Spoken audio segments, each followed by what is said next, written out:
I have set up an A5 size vertical full year common planner. This is in the linen cover with the gold edges, so she is a fancy notebook.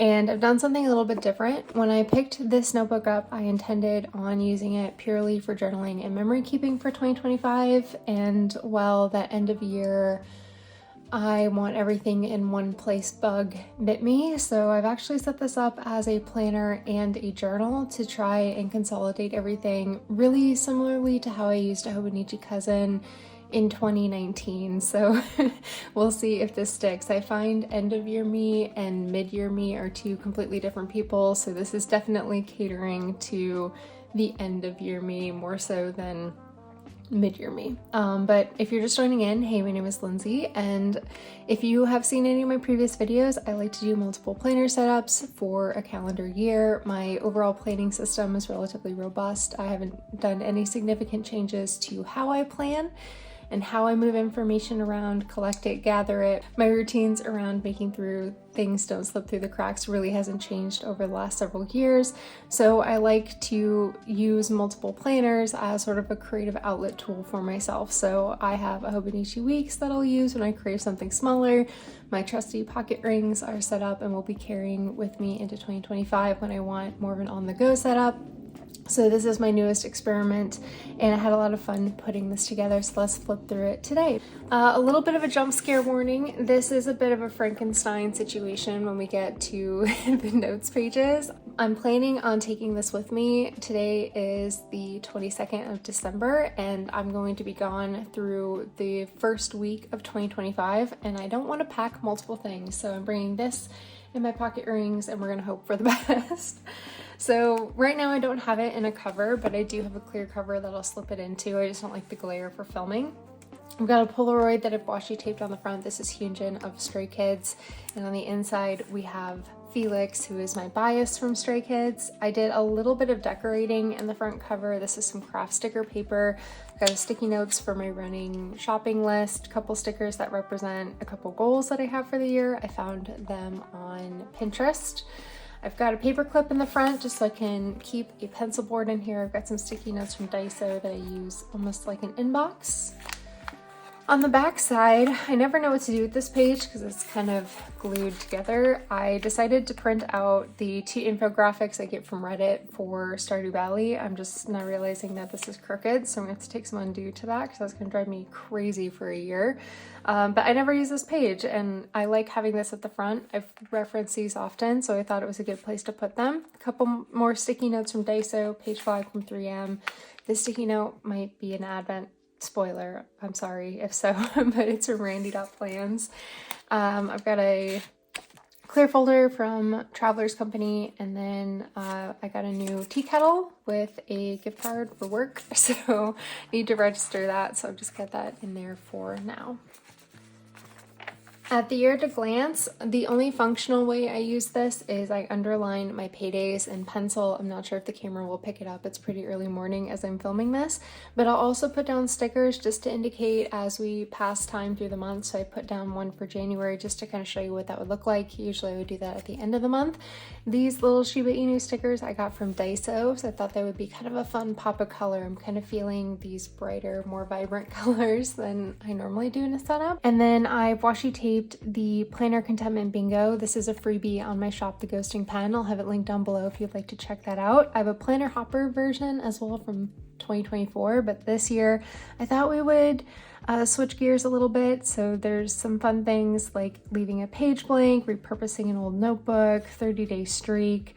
Size and Planner Bliss was a recommendation from one of my patrons that I think is adorable. I need to make that like a dashboard or something. I think the hardest one on here is to complete a washi roll, but believe it or not, I've done it twice last year, so I'm hoping to finish more in 2025. Then you have kind of a two-page spread in the SterlingInk Common Planner, and I've just sort of set up my core trackers up front. So I have my adulting log, and this is just an Alistair style method of monthly, quarterly, and annual things that I need to do that aren't automated. So this would be like replacing my toothbrush head, getting an oil change, rotating our tires, vehicle registration.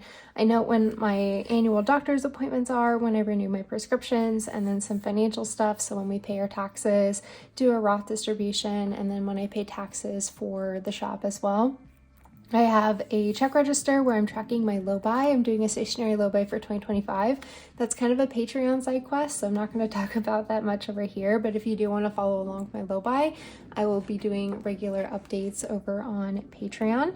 And then down below, I'm going to try and track some planner related empties. I'm just curious like how many Uniball 1 refills I go through in a year, how many packages of Tomow River paper, tape runners, printer ink, things like that. In hindsight, I wish I had bumped this down a little bit further to give myself more space for adulting, because one of our goals for next year is to buy a house.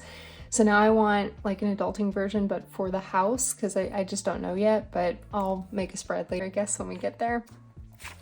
On the right-hand page, I have a little table where I summarize our like financial summaries each month. So what was our total income, total expenses, total saved, etc. by month. And then I have a measurements log. I do measure myself like once a month. I find it handy to have your measurements in your planner, especially because I'm more so an online shopper, so I can reference things quickly. And it's a pretty good indicator if the scale is not kind of telling you what you want, but you're feeling different. I think measurements are a good way to keep track of that. And then I washi taped in my wish list tracker. I downsized the Hobonichiweeks sized fold out to pocket size because I just think it's a little bit more manageable. This is an insert that's available in the shop, but the fold out version is not, mostly just because I have not figured out the formatting consistently, so I don't want to put out a bad product. But yeah, this is my running wish list for a while, I guess. I don't anticipate this lasting me the full year. I'm kind of using my wish list pretty heavily as part of my low buy strategy. I mentioned this in my Hobonichiweeks video, that I'm only allowing myself to make purchases on Sunday for non-essential things. So I come in here every Sunday, cross off things I no longer want, and then if I still want it and it's over 7 days old on my wish list and it's in the budget, then I could consider purchasing that item. It's been really good so far to create a little bit more time and space between wanting something and purchasing something. So far, that's been extremely helpful for me. Next is a goal breakdown page, and it's not that I don't do goal planning, I just didn't necessarily want it like this. I kind of do my goals more quarter to quarter, which this planner is really well laid out for things like that, but I follow the Passion Planner roadmap method. If I remember, I'll find a video and I'll link it down below if it's still free online. But it's just a little bit more of like a mind map centric, breaking down to tasks that I'll actually just plug into my calendar. This I think would lend itself to that, but I found it more important just to keep my core trackers in one space so that I can keep up with them. So I've repurposed these pages, even though I do think they're a really great layout. So wanted to mention that because I don't want people thinking that this is a useless page. If you're looking at our planners, I think this is an excellent selling point that a lot of other planners on the market may not have. So I've got my gift ideas log, so just kind of what the idea is, and then I have a little dot under, which branch in my family it's for. An inventory log. In 2024, I challenged myself to only bring in 24 physical objects. I totally failed on that, and I blew that number out of the water multiple times over. I am not going to challenge myself to only bring in 25 things in 2025. Mostly because we're buying a house, so we want to get like furniture for a spare bedroom so we can actually have people stay over. We're really looking forward to a garage so we would have a place to store kayaks and skis. And I lost a lot of weight in 2024, so I've been slowly replacing the clothing that no longer fits me for things that do. So that's not necessarily my goal, but I do want to keep track of the things coming in more real time, because I did a list of mental inventory list in a journal of what I got in 2024. And as that number broke 100, I started to feel a little bit squeamish. So I think I just want to kind of see where I'm at throughout the year, and if that helps kind of temper bringing in things that I don't think I will have 5 years from now, if that makes sense. Another fold out, this is my spending and package tracker, and then I don't anticipate this lasting me the full year. When I run out of this, I'll washi tape it with my current daily, and then I'll replace this one with a new one. These trackers are printed out on 68 GSM cream Tomow River paper, and I've attached them with white washi tape from the MT brand. I get mine from JetPens, but I've also seen it on Amazon or other stationery stores. MT is a really popular brand. This page is completely reserved for my shop, but I want to do some more thinking about what this looks like. I'm about to go on vacation, so I've got some time. But sticky note from Midori on here, but this is going to be for the shop. So this page I have kind of fallen in love with. This is the yearly tracker, and I have drawn 3 columns in each of the monthly boxes. Let me just enhance for you. So I'm going to be tracking 4 things per day on here. So with the columns on the left hand side, I get 2 squares. So the top square is where I will indicate my cycle log. So I have a different symbol to track when I'm menstruating, ovulating, different symptoms, so I'll put that there. The bottom little box where you see the check mark, that is for my stationery low buy. So if I don't buy anything that day, I give myself a check mark. The middle box is where I will indicate my workout for the day. I just do the first letter, so W for walk, and then on the right hand side I will be using a washi sticker to indicate some meal tracking. So that is just whether or not I had alcohol, I ate out, am I eating on plan, that type of thing. And these are the stickers that I will be using, and they'll fit there. So that's all in with pencil, just because I wanted to mock it up to see how busy it would feel, but I won't be filling this in until January 1st, so I've got a few more days obviously before that. Little key for myself on a sticky note, and I'm kind of excited to see how this looks across a full year. I have tabbed off some of my spreads. You'll notice they're kind of like teeny tiny. These are the low profile tabs from Randy.plans in the color ink, and I just love her tabs. I think they're adorable. They're about the same width as a Midori index clip, which is probably why I really like them. So then you get the quarterly pages, and this page threw me for a loop a little bit because I expected all of these pages to be together like you have in the Hobonichi Cousin, but this is kind of growing on me to sort of look at things 1 quarter at a time. Once again, I'm kind of repurposing this left-hand page. There's a space for priorities, and up here I'm going to be logging my books and fan fictions read for each quarter. So I'll just go in and date them and write the title and then give them a rating out of 5 stars. And then below that, by month, so you get January, February, March, I'm going to be tracking hikes, lakes, and dates. So I usually do a date night log in my planner where I'll write down when my husband and I go on a date night, what was the date, what did we do, just like a little synopsis. They're kind of fun to see together. Well, we also do a lot of hikes together, and we also go to a lot of lakes and paddleboard together. I don't imagine we'll be going to a lot of lakes unless we're ice skating here for the next few months, but I thought it would be fun to kind of see those together, and it felt more of like a memory keeping aspect. So I'm going to log them here. I'll do a little indicator under what type it is, the date, and then a little description, and I'll break those in by month, so it won't just be one giant list unless we do a lot of them, I guess, but this should be enough space per month. And then on the right hand page, I'm going to use this very similar to how I've used the Hobonichi Cousin in the past. This top box, I will do sort of my monthly highlight, what was the overall vibe of the month. These pages, I will be indexing what I journal on a daily basis. So on January 1, if I journal about, hey, I finished a book and I'm writing about it, I would write the title of that book here, and then I leave the first row open to add a signifier if necessary. So the signifiers I'm going to start with, I have a B for book, so that would be book reviews. I also consider fan fiction book reviews, so those kind of go together. A double arrow to the right indicates it's traveling, so maybe I'm on vacation and there's photos and ephemera from the vacation that I would like to see again. An asterisk would be reference, so this is where I'm writing more reference information that I want to find again in the future. So maybe it's quotes for home insurance policies or something like that. That would be double signified, you'll see here in a second, but something I want to find again would be reference.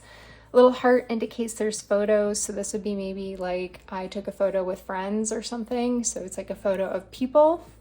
a checkbox or check mark rather for a list or a tracker. So I've set up the core trackers for the year up front, but inevitably there will be more trackers that I'll set up throughout the planner. So little check marks will indicate that. And then an H would be for the house. So maybe information from a realtor or notes on a listing we saw. I have washi taped in the menu fold out from the shop. The fold out again is just a version for myself because the formatting, I haven't cracked it, guys. I'll work on it. But this is for my meal planning. I think I want to move this to the weekly spreads, but this is how I've been meal planning for the last year. So just as a fail safe, this is washi taped in, just so. So you do get the full year quarter by quarter, which was a little bit different for me, but not a bad thing. I think I kind of like it actually. It's growing on me.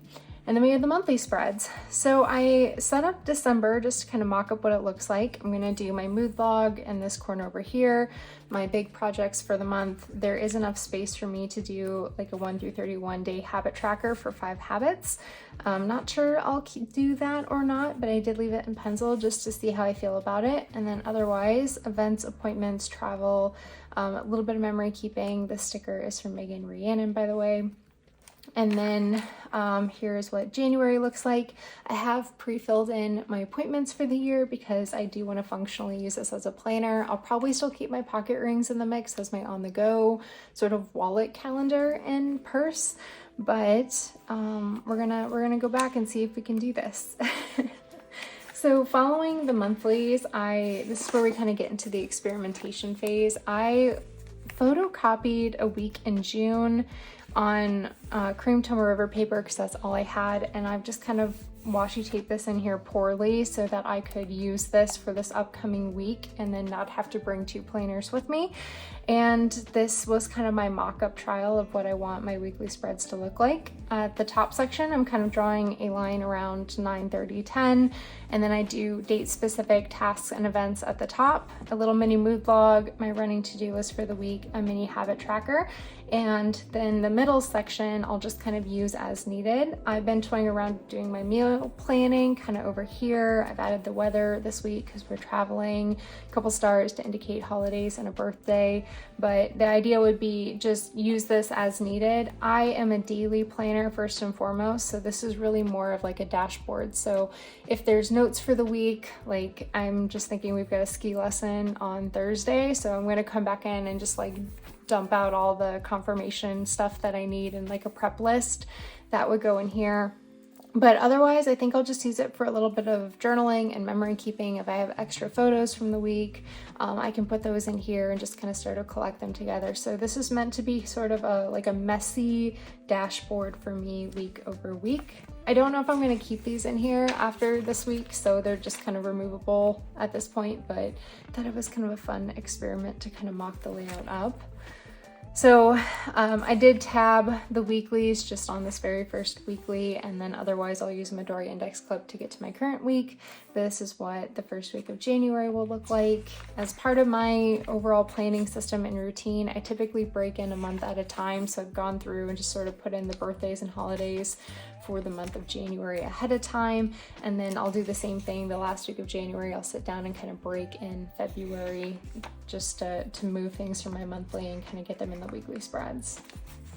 Okay, so here's what the jump scare warning is, because in keeping up with like only bringing one planner with me, I pulled out the last dated signature of my 2024 Hobonichi cousin, and I tied it in with some string, just some thread, wrapped it around a few times and then tied a knot. I do plan on taking this back out and just gluing it back into my cousin when I get back, but I didn't want to bring multiple notebooks. I'm gone for like 14 days or something like that, so this gets me through kind of the last 8 or so of the year, and then I can jump in on the 1st through the 6th while I'm gone and get that filled in. So I am still using the Hobonichi pages. I do intend on, for the most part, doing a page per day. I don't think I'm going to stick with that through the entire year. I think when you are tackling a planner as large as the Common Planner or Hobonichi cousin, for example, flexibility is the name of the game. I want to be as flexible with this as possible. So to kick the year off, I'm going to be doing a page per day. I mentioned earlier that I am a daily planner, so I will reference my weekly dashboard, put together my to-do list for the day. I usually do this the night before. Use this as my active to-do list, scratch paper, whatever I need throughout the day, photos, ephemera, anything that I collect would go in here. And then I do journaling about the day or just whatever's on my mind at the end of the day. And if there's anything on here that is really important, that gets indexed in that yearly index page that I showed earlier. Or if nothing like mega important, then I'll just summarize what I journaled about, and then that goes in the index from there. So that's kind of the overall plan. I did like a little flip of this on Instagram and everyone's like, oh my gosh, the jump scare of Hobonichi pages in a common planner. But I am going to use these little stickers. These are from Randy.plans. I've got them in the back. I put down a clear folder or clear pocket that came with my Hobonichi weeks. And yeah, these are the stickers that I'm going to use. I think they're super cute. And I wanted to have a fail-safe, just like a consistent way of dating pages. That way, if I do find that like, nope, I really want a day per page, I could go in and kind of pre-sticker a month so that it's all set up. But for now, I'm going to kind of take it day by day. I think we'll kick the year off with the full page per day. If I need a habit tracker, I'll kind of set it up on the side and then do my to-do list to the left, and I'll index the habit tracker, that type of thing. But we're just going to kind of play it by ear and we'll see how it goes. I have not really combined everything back together in this way in a really long time. I'd say the closest I got was my personal rings earlier in 2024 and late 2023, because I was journaling in that and memory keeping on my daily pages too, but I haven't been in like an A5 bound book as my everything since 2019 really. So I'm looking forward to it. I think it's going to be fun. I want to get a cover for this other than the clear cover, but for now I've just been actually popping it back in the box that it came with because I'm a little bit nervous about damaging it. But I think that gets us through the end of it. I'm really excited to see how this goes. It's going to be a fun little experiment for the first part of 2025. I hope you guys are having a great holiday and or a great start to your 2025 planners when you get around to them, and I will talk to you soon.